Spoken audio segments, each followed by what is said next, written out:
प्रभु गणेश प्रकट तो हो गए, परंतु क्या वो अब देवों और असुरों की प्रार्थना स्वीकार करेंगे? श्री गणेश की लीला केवल श्री गणेश ही जानते हैं। आप सब प्रथम पूज्य को भूल गए? जब संकट सामने उपस्थित हो गया तब स्मरण हुआ मेरा। उससे पहले तो आप सभी मुझे भूले हुए थे। संसार के इतने बड़े अनुष्ठान समुद्र मंथन से पहले आप में से किसी ने ये नहीं सोचा कि शुभ कार्य करने से पहले क्या विधि होती है।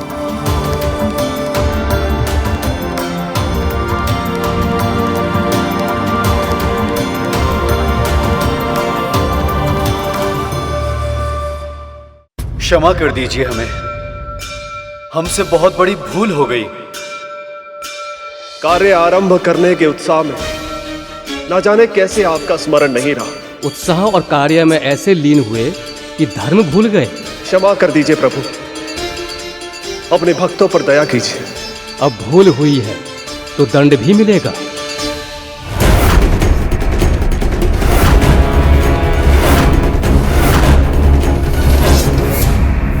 प्रभु, हम पूर्ण विधि विधान से आपकी पूजा करेंगे। देवराज, असुरराज, मेरा मन तो भाव का भूखा है। ये प्रसन्न हो पाता है या नहीं, ये अब आप सबकी पूजा पर ही निर्भर करेगा।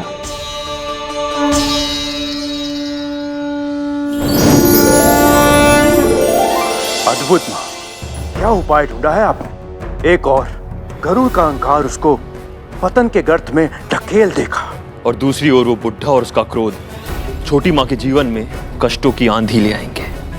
वाह माँ, आपकी बुद्धिमता पे गर्व है हमें। कभी कभी मुझे तुम दोनों की मूर्खता पर तरस आता है। आप ऐसा क्यों बोल रही हैं माँ? क्षीर सागर के मंथन जैसा अवसर कभी कभी आता है जीवन में। राहु ने मुझे पूरा विवरण तो नहीं बताया, किंतु यदि दानव स्वर्ग का राजपाट होते हुए भी देवताओं के साथ संधि करने के लिए तत्पर है, तो इसका केवल एक ही अर्थ है। निश्चित रूप से मंथन के समय समुद्र से कुछ ऐसा निकलने वाला है जो बहुत महत्वपूर्ण है। उसे पाने के लिए सब होंगे वहां पे, देव भी होंगे, दानव भी होंगे, यहाँ तक कि ये दासी पुत्र गरुड़ भी होगा। पर माँ, शेषनाग भैया तो वही होंगे ना? नारायण के अतिरिक्त उसे कुछ नहीं चाहिए। और अब तो उसकी मित्रता भी हो गई उस गरुड़ के साथ। तुम दोनों का साथ देने के लिए वो गरुड़ का अहित कभी नहीं करेगा। इसलिए आप उस गरुड़ को रोकने के लिए और मेरे पुत्रों को अधिकार दिलाने के लिए मुझे ही कोई ना कोई उपाय सोचना होगा।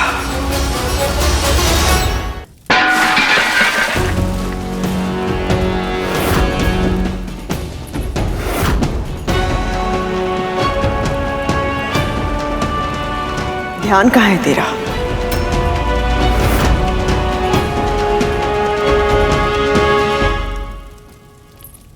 मैं तो भूल ही गई थी कि तेरा पूरा ध्यान अपने पुत्र और उस बूढ़े पर होगा। ये तो होना ही था।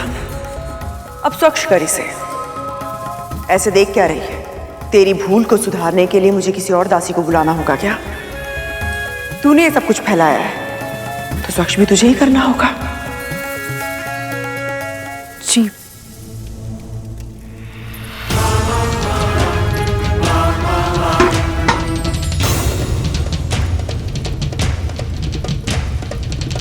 अरे क्या रह गई? तुमने बात तो सुन। रुक। कहाँ जा रही है? तू यहां से तब तक नहीं जाएगी जब तक रसोई घर पहले की तरह स्वच्छ नहीं हो जाता। कदम भी मत हिलाना यहां से। पहले मेरा कार्य होगा, उसके बाद जिसकी जितनी सेवा करनी है कर लेना जाके।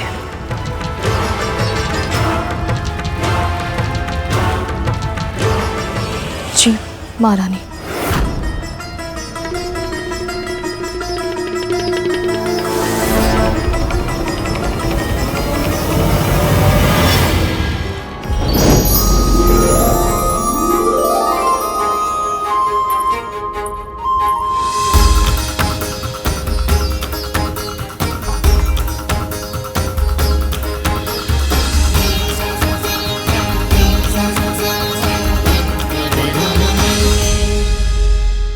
प्रभु गणेश को सभी कुछ ना कुछ दे रहे हैं, पर मैं क्या अर्पित करूं? मेरे पास तो कुछ भी नहीं है।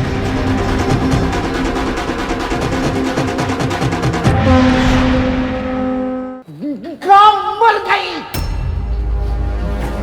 इससे अच्छा तो मुझे जंगल में ही छोड़ देती मरने के लिए। मर गई थी। तू को पैसे में कितना व्याकुल हो रहा हूं, लेकिन मुझ पर तेरा ध्यान ही नहीं है। क्षमा कीजिएगा बाबा, थोड़ी देर हो गई मुझे। आप लीजिए, प्रसाद ग्रहण कीजिए। तेरा प्रसाद तू खा, मुझे तो कुछ और। मैं प्रसाद का अनादर नहीं होने दूंगी बाबा। खाइए इसे। तू मुझे आदेश देगी? एक वृद्ध और रोगी को विवश करेगी?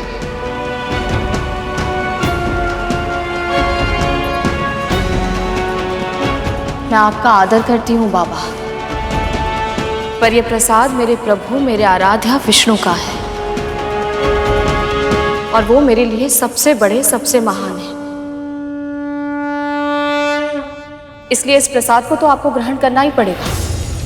मेरी कुटिया में मेरे प्रभु के प्रसाद का अनादर नहीं होगा बाबा, और आप इस प्रसाद की महिमा को नहीं जानते। हो सकता है इसे खाने के बाद आपका रोग ठीक हो जाए। न मुझे तेरे प्रभु पे विश्वास है, न उसके प्रसाद पे। आपको विश्वास करने की आवश्यकता नहीं है बाबा, मेरा विश्वास ही हम दोनों के लिए पर्याप्त है। एक बार इसे खाइए तो सही, शीघ्र ही आपके कष्ट। देख, मेरे हाथों को देख, मेरे गांव में से पल टपक रहा है।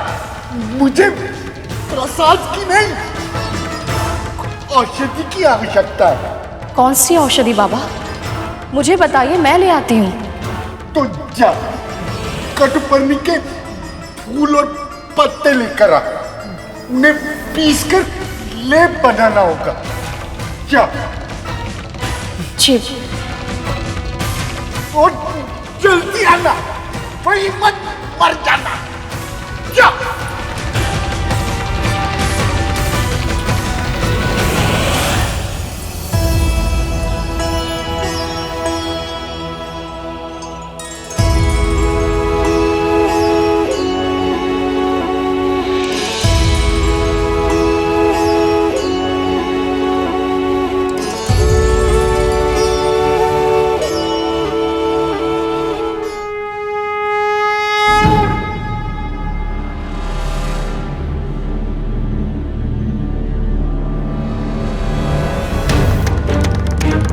क्या हुआ प्रभु? हमारी पूजा में कोई कमी रह गई क्या? मेरी सबसे प्रिय वस्तु तो आप सबने अर्पित ही नहीं की। उसके बिना पूजा संपन्न नहीं होगी और मैं आशीर्वाद नहीं दे पाऊंगा।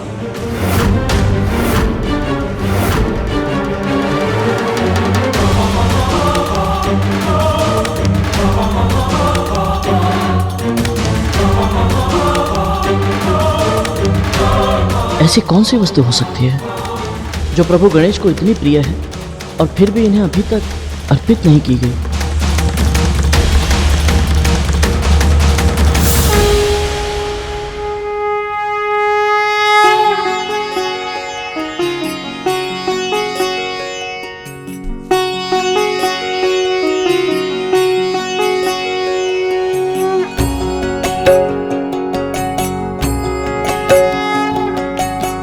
माँ, प्रसाद में इतने अच्छे लड्डू है तो फिर ये घास क्यों? क्योंकि ये कोई साधारण घास नहीं है गरुड़, ये दुर्वा है, प्रभु गणपति को सबसे अधिक प्रिय है।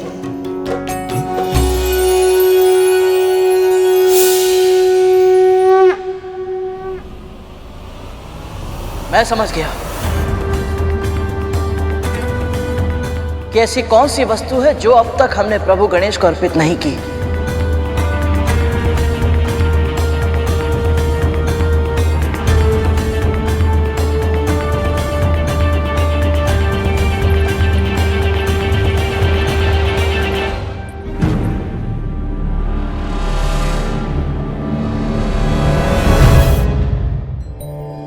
तो आपने प्रसाद ग्रहण कर ही लिया। प्रसाद होगा तेरे लिए, मेरे लिए तो खीर है।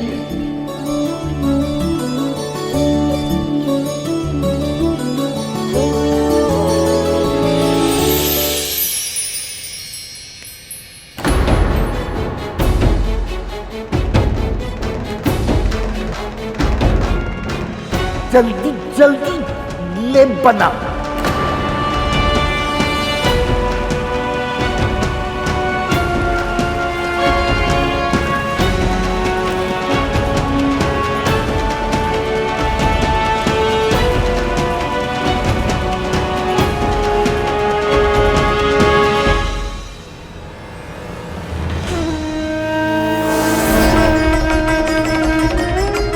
आप जैसा समझ रहे हो वैसे नहीं है ये बाबा। ये बाबा जो भी कहता है और जो भी करता है उसके पीछे कोई ना कोई उद्देश्य होता है। तुम्हें चुप हो जाओ तुम, कितनी बात करते हो। तक्षकालिया, तुम दोनों को विंता पर पैनी दृष्टि रखनी होगी। इसके पल पल की सूचना चाहिए मुझे। जी मां।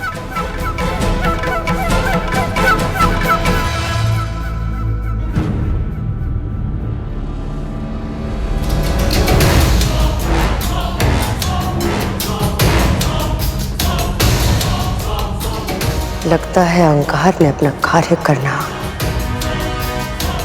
आरंभ कर दिया है। इसे क्या लगता है माँ, जो गणेश इतनी सारी वस्तुओं से प्रसन्न नहीं हुए, वो इस साधारण सी घास से प्रसन्न हो जाए?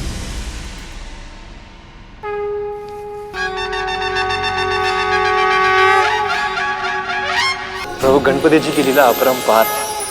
तरह तरह की वस्तुएं उन्हें प्रसाद में चढ़ाई गई, पर वे उनसे प्रसन्न नहीं हुए और साधारण दुर्वा से प्रसन्न हो गए। भगवान सदैव साधारण वस्तु से ही प्रसन्न होते हैं शेष, क्योंकि उनके लिए वस्तु से अधिक मूल्य उसे अर्पित करने वालों की भावनाओं का होता। ऋषि मुनियों ने ये ज्ञान सामान्य जनमानस के हित के लिए दिया, ताकि किसी को ये भ्रम ना हो कि भगवान को प्रसन्न करने के लिए अधिक धन धान्य की आवश्यकता होती है। मैं कंदली के एक फल से भाव विभोर हो जाता हूं। लक्ष्मी पुष्प पाके खिल उठती हैं। महादेव शिव बेल पत्र से आनंद पा जाते हैं। देवी पार्वती केवल सिंदूर से प्रसन्न हो जाती हैं। उसी प्रकार गणपति के हृदय में स्थान पाने के लिए केवल दुर्वा घास ही पर्याप्त है। अद्भुत प्रभु, भगवान की भक्ति पर केवल धनवानों का ही पहरा ना हो, निर्धन भी बिना किसी भेदभाव के अपने आराध्य से आशीर्वाद पा सके।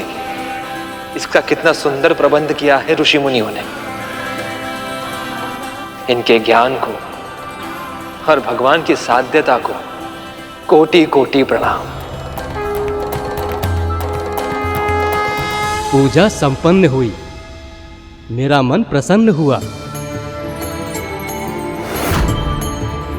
अब बताइए, क्या इच्छा है आप सबकी? प्रभु, आप तो सब कुछ जानते हैं।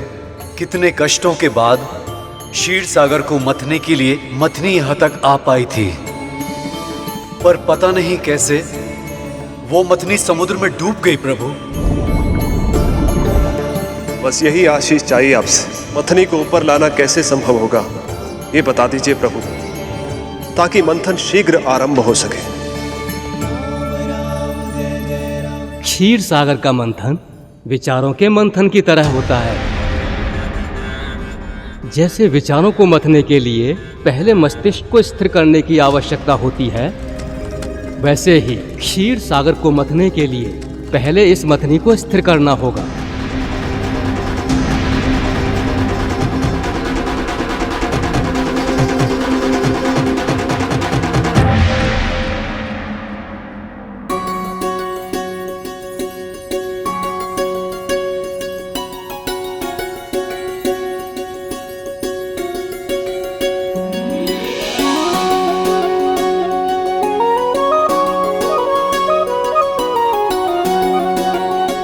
मेरी पीड़ा?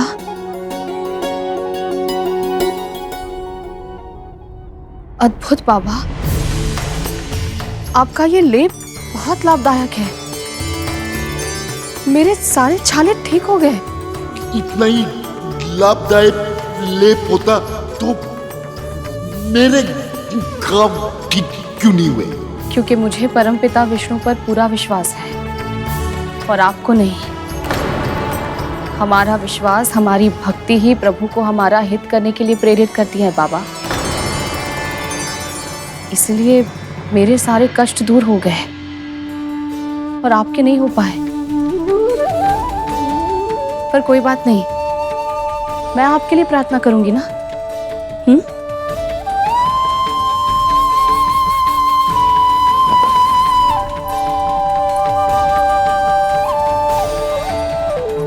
कितनी भोली हो तुम विंता, ये भी नहीं जानती कि तुम्हारे कष्टों को दूर करने वाला मैं ही हूं। ये तो गुरु दत्तात्रेय है ना प्रभु? तो तुमने भी पहचान ही लिया शेष। हाँ, ये गुरु दत्तात्रेय ही 12 सहस्त्र वर्षों तक इन्होंने घनघोर तपस्या करके अभूतपूर्व सिद्धियां प्राप्त की हैं। तब तो इनके दर्शन करके मैं धन्य हो गया। परंतु ये विंता मां के यहां क्यों आए हैं? और बात बात पर इन्हें ऐसे प्रताड़ित क्यों कर रहे हैं? जिसे तुम प्रताड़ना कह रहे हो शेष, ये जीवन की चुनौतियां हैं। सिद्ध गुरु समय समय पर साधारण जनों को ये चुनौतियां देते हैं ताकि उनकी भक्ति की परीक्षा हो सके और कष्टों की अग्नि सहकर उनकी भक्ति और भी दृढ़ हो सके। मुझे पूर्ण विश्वास है शेष, यदि देवी विंता इस परीक्षा में सफल हुई तो गुरु दत्तात्रेय के आशीर्वाद से न केवल उनके जीवन के कष्ट समाप्त होंगे, बल्कि उनके दोनों पुत्रों अरुण और गरुड़ के जीवन में भी सुख की वर्षा होगी। प्रभु, आपकी कृपा से विंता मां को इनका आशीर्वाद प्राप्त होना आरंभ हो गया है। फिर कैसे प्रभु? तुम मथनी तो ले आए गरुड़, पर यह भूल गए कि इस मथनी के नीचे भी कुछ होना चाहिए जो स्थिर हो, ठोस हो, जो इसका भार भी सह ले और इससे घूमने में सहायता भी कर पाए। प्रभु, ऐसी वस्तु कहाँ मिलेगी जो इसे स्थिर रखते हुए भी घूमने में सहायता कर पाए? आप मुझे बताइए, मैं इसी क्षण जाऊंगा और उस वस्तु को यहाँ ले आऊंगा। जब मैं पूरा मंदराचल पर्वत ला सकता हूँ तो मैं मथनी के लिए डोर भी लाऊंगा।